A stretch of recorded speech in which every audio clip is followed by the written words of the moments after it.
एक दलित लड़का अपनी साइकिल चलाते हुए लगभग 6 किलोमीटर की दूरी पर एक ब्राह्मण परिवार में पहुंच जाता है। वहां वो पसीना से तरबतर होता है और वहां जाकर वो कहने लगता है कि घर के अंदर कोई है क्या।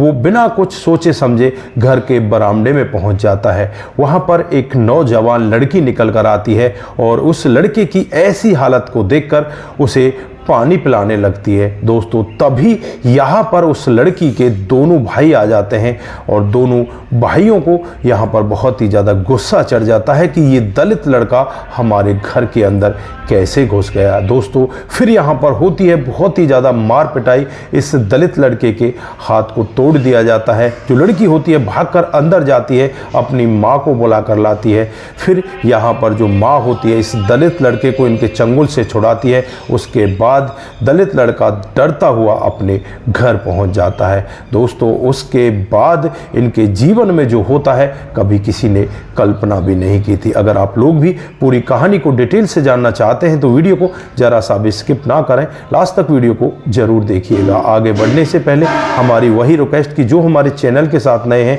कृपया करके चैनल को फॉलो कर लें, बेल आइकन को जरूर प्रेस करें। नमस्कार, जय हिंद। आप देख रहे हैं APH न्यूज राहुल रावत के साथ। दोस्तों, आज की जो हकीकत की घटना आप लोगों को बताने जा रहा हूं ये बिहार के बक्सर जिले की हकीकत की घटना है। यहां पर एक संतोष नाम का लड़का जिसके पिता का नाम राम अवतार सिंह होता है, जो एक परिवार में लगभग 20 साल से काम किया करता, आज यहां पर वो बीमार हो जाता है और अपने बेटे से कहने लगता है कि तुम हमारे मालिक के पास जाओ, वहां से कुछ पैसे ले आना। फिर यहां पर जो संतोष होता है वो सीधे उस व्यक्ति के पास पहुंच जाता है जिस व्यक्ति का नाम आनंद होता है। दोस्तों, आनंद घर पर नहीं होता, ना ही उसके घर में से कोई और निकल कर आता है। यहाँ पर ये लड़का साइकिल से जाता है, पसीना में तरबतर होता है और वहाँ जाने के बाद आवाज़ लगाने लगता है कि घर के अंदर कोई है क्या।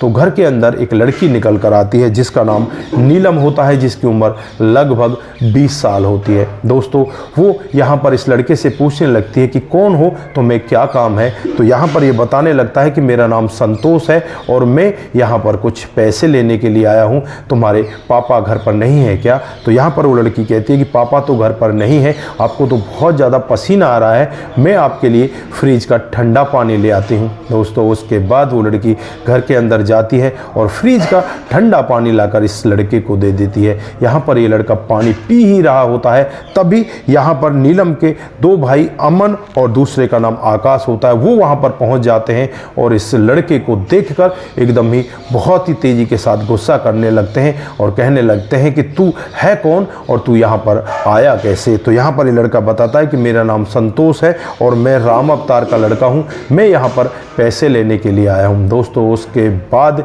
यहाँ पर ये दोनों के दोनों लड़के उस लड़के संतोष के ऊपर टूट पड़ते हैं और उसकी जमकर पिटाई करने लगते हैं। नीलम यहाँ पर घबराने लगती है, घबरा कर वो घर के अंदर जाती है और अपनी माँ को बुला कर लाती है। यहाँ पर माँ इनका बीच बचाव करती है।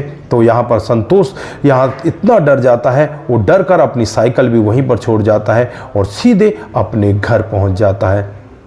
दोस्तों, जैसे ही वो अपने घर पहुँचता है, अपने पिता को पूरा वाक्य बताता है तो पिता के पैरों तले ज़मीन खिसक जाती है कि मेरे बेटे के साथ ऐसा क्यों हुआ। मैं 20 साल से उनके साथ इतनी मेहनत कर रहा था, उनके लिए मैंने इतना काम किया, लेकिन उन्होंने मेरे बेटे के साथ ऐसा क्यों किया। उसके मन में लाखों सवाल होते हैं। यहाँ पर जो उसकी पत्नी होती है वो कहने लगती है क्या FIR करवा के रहोगे।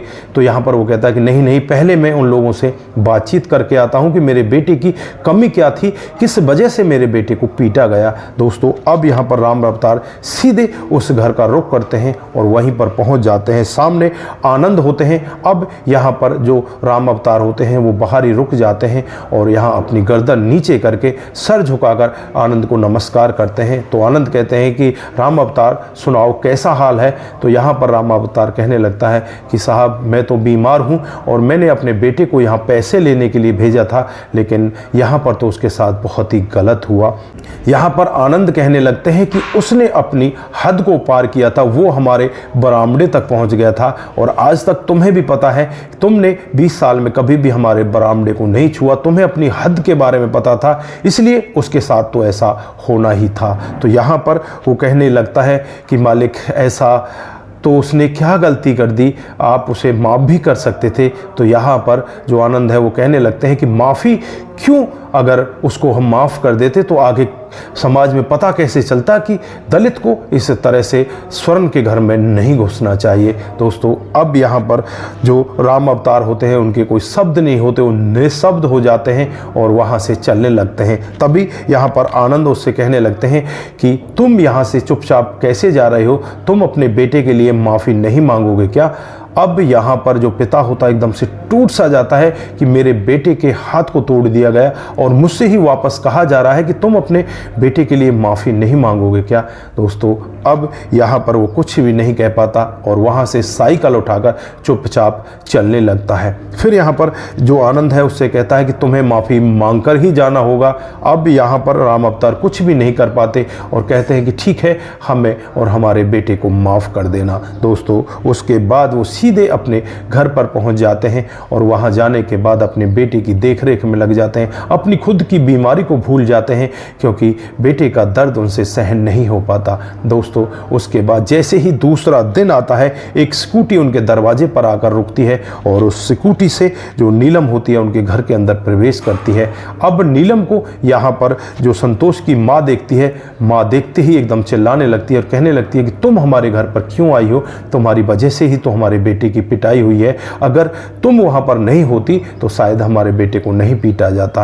अब यहाँ पर नीलम कहने लगती है कि मैं उससे माफ़ी मांगने के लिए आई हूँ। जो संतोष की माँ होती है उसे घर के अंदर जाने देती है और वहाँ जाकर जो नीलम होती है संतोष के हाथ को पकड़ लेती है और उससे कहने लगती है कि संतोष मुझे माफ़ कर देना, मुझसे बहुत बड़ी गलती हुई है, मेरी गलती की वजह से ही तुम्हारी पिटाई हुई। यहाँ पर संतोष उससे कहने लगता है कि तुम्हारी कोई गलती नहीं है, तुम्हारी इसमें कोई कमी नहीं थी, लेकिन वहाँ पर इस समाज का ही ऐसा दस्तूर है। तो यहाँ पर जो नीलम होती है वो कहती है कि कुछ अनपढ़ लोगों की वजह से ही ये सब होता है, अगर सभी लोग साक्षर होते, सभी लोग पढ़े लिखे होते तो शायद ऐसा नहीं हो पाता। दोस्तों यहाँ पर जो संतोष होता है वो अपनी आंखें नीचे की तरफ कर लेता और कहने लगता है कि नीलम, मैंने तुम्हारा कोई बुरा नहीं माना, तुम्हारा बहुत बहुत धन्यवाद, तुम मुझे देखने के लिए आई। दोस्तों उसके बाद नीलम यहाँ से चली जाती है और फिर यहाँ पर हर तीसरे चौथे दिन नीलम इसे देखने के लिए आती रहती है। लेकिन अब यहाँ पर जो संतोष के घर वाले होते हैं वो डरने लगते हैं कि कहीं नीलम के घर वालों को पता चल गया तो बहुत बुरा होगा। फिर यहाँ पर अब संतोष को नीलम से नहीं मिलने दिया जाता। नीलम जब भी इनके घर पर आती तो बस यही कहा जाता कि यहाँ पर संतोष नहीं है। दोस्तों नीलम यहाँ पर मन ही मन संतोष से प्यार करने लगती है। इधर संतोष के मन में भी नीलम के प्रति प्यार जागृत हो जाता है। लेकिन नीलम की बातों को सुनकर संतोष यहाँ पर एक बात ठान लेता है और वो पढ़ाई लिखाई स्टार्ट कर देता है। लगभग 10 साल का समय बीत जाता है। 10 साल में वो इतनी ज़्यादा मेहनत करता है और मेहनत करके वो एक जज बन जाता है। दोस्तों अब यहाँ पर घर में खुशियों का माहौल आ जाता है। इधर जो नीलम होती है और उसका जो परिवार होता है वो एकदम से बिखरने लगता है, क्योंकि यहाँ पर राम अवतार भी उनसे कहकर आए थे कि साहब घमंड तो रावण का भी नहीं रहा, आप तो कुछ भी नहीं हो। लेकिन फिर भी यहाँ पर उन्होंने कुछ नहीं समझा। इधर जो नीलम के पिताजी होते हैं आनंद, उन्हें लकुआ मार जाता है और जो दोनों भाई होते हैं अपनी पत्नियों को लेकर अलग हो जाते हैं। अब यहाँ पर पिता की देखरेख करने के लिए बेटी रह जाती है और माँ बेटी यहाँ पर दोनों मिलकर पिता की देखरेख करने लगती हैं। जब भी इन भाइयों को पैसों की ज़रूरत होती तो पिता और माँ के ऊपर दबाव बनाकर अपने खेतों को बेच दिया करते। इसी तरह से समय बीतने लगता है। नीलम की उम्र लगभग 30 साल हो जाती है और 30 साल तक भी उसके भाई उसकी शादी के बारे में नहीं सोचते। एक दिन का वाक़या होता है जब नीलम हॉस्पिटल में अपने पिता की दवाई लेने के लिए जाती है, तभी वहाँ पर जज साहब से उसकी मुलाकात हो जाती है। और जब जज साहब यहाँ पर नीलम को देखते हैं और नीलम जज साहब को देखती है तो बस उनके पैरों तले ज़मीन खिसक जाती है। भागकर नीलम जज साहब के पास जाती है और अपनी आंखें भर लाती है। इधर जो जज साहब होते हैं वो नीलम से कहने लगते हैं कि नीलम, तुम कहाँ थी और तुमने अब तक मेरे बारे में कभी पूछने की कोशिश क्यों नहीं की। तो यहाँ पर नीलम उससे कहने लगती है कि जज साहब, मैं आपके लायक नहीं हूँ, क्योंकि आप तो बहुत बड़े आदमी बन चुके हो और मैं आपके घर भी आया करती, लेकिन आपके घर वाले मुझे मिलने नहीं दिया करते। तुम कहती है कि मुझे पता चल चुका था कि तुम जज बन चुके हो, इसलिए फिर बाद में मैं दोबारा नहीं आई, क्योंकि मुझे ऐसा लग रहा था कि अब तो तुम बहुत बड़े आदमी बन चुके हो, अब मुझे पहचानोगे या ना पहचानोगे। तो यहाँ पर जज जज साहब भी अपनी आंखों में आंसू भर लाते हैं और यहाँ पर नीलम से कहते हैं कि अपना फ़ोन नंबर मुझे दो, मैं तुमसे बात करना चाहता हूँ। दोस्तों उसके बाद ये दोनों आपस में एक दूसरे के साथ बातचीतें करने लगते हैं और बातचीतों का सिलसिला इस तरह से आगे बढ़ता है, दोनों एक दूसरे के साथ शादी करने के लिए राजी हो जाते हैं। इस सब के बारे में जब लड़की की माँ को पता चलता है तो लड़की की माँ भी खुश होती है, कहती है कि तुमने बहुत ही अच्छा किया कि तुम उस लड़के के साथ शादी करना चाहती हो। लेकिन जब यहाँ पर इस लड़की के भाइयों को पता चलता है तो भाई यहाँ पर इस लड़की के ऊपर दबाव बनाने लगते हैं और कहने लगते हैं कि